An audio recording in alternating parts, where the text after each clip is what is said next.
If I tell you there was one teacher who defeated America, would you believe me? Yes, you heard it right.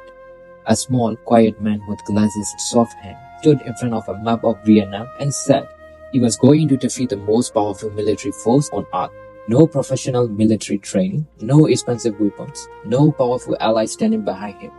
Just a burning fire inside his chest that nobody could put out. His name was Nguyen Giap, and what he did next shocked the entire world. Before he was a general, before he was a legend, before the whole world knew his name, Giap was just a history teacher. He stood in front of a classroom full of young students and taught them about great battles, great leaders, and great wars. He loved history more than anything. He studied every military genius who have ever lived. Napoleon, Sun Tzu, Alexander the Great. He read their strategies like other men read bedtime stories. But history had a different plan for him. Vietnam in the 1930s was not a free country. France controlled it completely. French rulers took Vietnamese land, Vietnamese resource, and Vietnamese dignity. They treated the Vietnamese people like they were worth nothing, like their lives, their culture, and their future belonged to France and France alone. Giap watched this. He burned with anger every single day.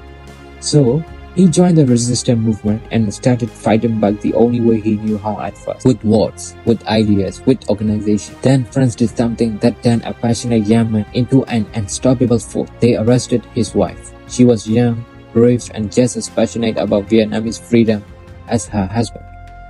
The French threw her in prison. They tortured her, and then they killed her. They killed his sister-in-law as well.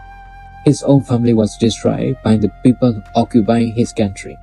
That was the moment he stopped being a teacher and became a whipper. He went to the mountains with nothing, no army, no weapons, no money, just 34 volunteers who believed in him. 34 people. That was his entire military force at the beginning. He trained them himself, using everything he had learned from all those years of studying history's greatest generals. He taught them not just how to fight, but how to think, how to be patient, how to use the land itself as a weapon. He told them something that his enemies would never truly understand. He said, a small force can defeat a large force if a small force never give up. Time is a weapon, patience is a weapon. The people themselves are a weapon, and slowly, painfully, village by village and mountain by mountain, his army grew. By the time World War II ended, and France tried to take back full control of Vietnam, Giap was ready. France came back with a professional army, modern weapons, and completely confidence. They had already beaten armies far more powerful than this little Vietnamese resistance force. This would be easy, that's what France thought at first. This would be quick, it was neither. Giap refused to fight the way France expected him to fight. He never lined his men up in open fields where French firepower would destroy them in a glance.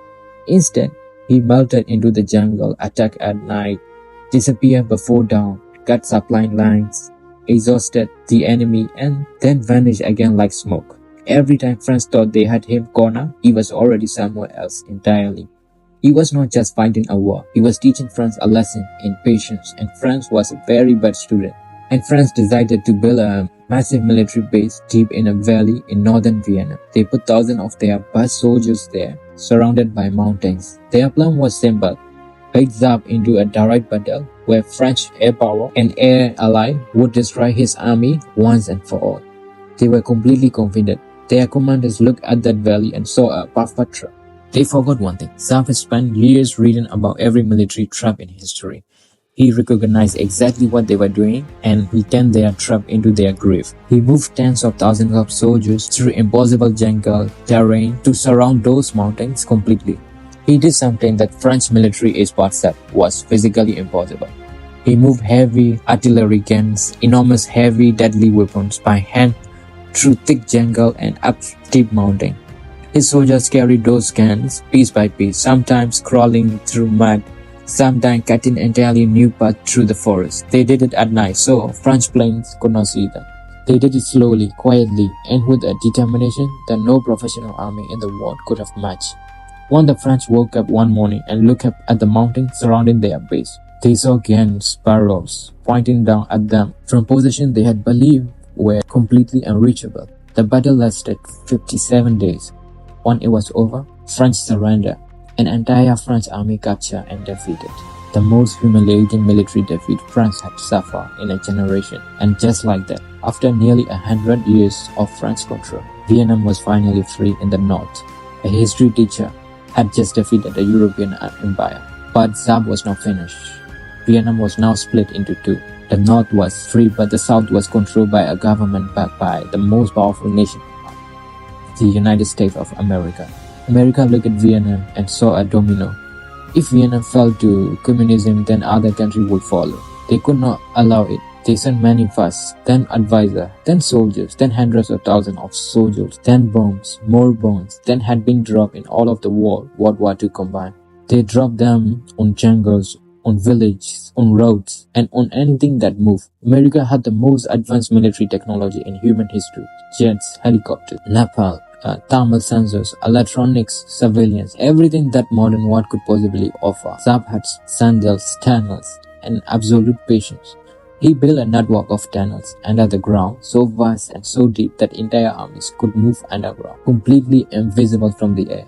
His soldiers lived underground, ate underground, treated their wounds underground only. American bombs fell on the empty jungle, while Vietnamese fighters moved safety beneath their feet. He used the same strategy he had used against France.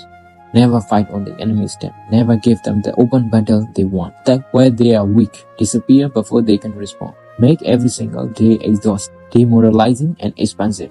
He understood something about America that America did not understand about itself. America could not stay forever. Back home, American families were watching their sons come back in coffin, while politicians talk about a war that seemed to have no end and no purpose. Every year the war was continued. More Americans stand against it. Giap did not need to destroy the American military. He only needed to destroy the American will to keep fighting.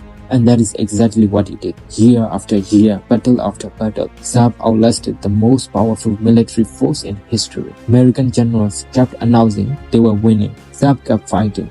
American presidents kept promising the war was almost over. But Giap kept fighting. American technology kept getting more advanced and more expensive. Giap kept fighting. In 1975, the last American helicopter lifted off from the roof of the American embassy in Saigon. American soldiers were gone. Vietnam was finally completely free and unified for the first time in decades. And Nguyen Giap lived to be 102 years old. He died in 2013, surrounded by a nation that loved him like a father. When he died, hundreds of thousands of Vietnamese people lined the street in tears. Not because they were told, because they wanted to.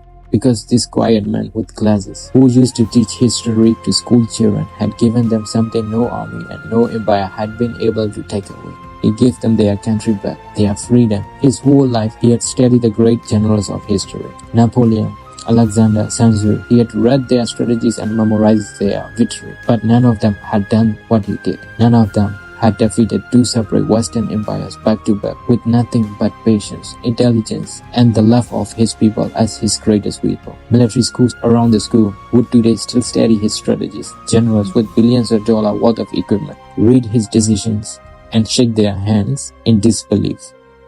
Because what he did was not supposed to be possible. A teacher from a small country was not supposed to be able to defeat France. He was definitely not supposed to be able to defeat America. But possible or not, he did it because Nguyen Giap understood one truth, and that his enemies always forgot. You cannot defeat a people who are willing to sacrifice everything for their own land. You cannot bomb away a nation's souls, and you cannot win a long war against a man who was more patient than your power had. That's why he is called the greatest general of the 20th century, and never went to military school, and he went to classroom only. And he paid attention. If you want to hear the next untold real life legends, subscribe and follow, because we are just getting started.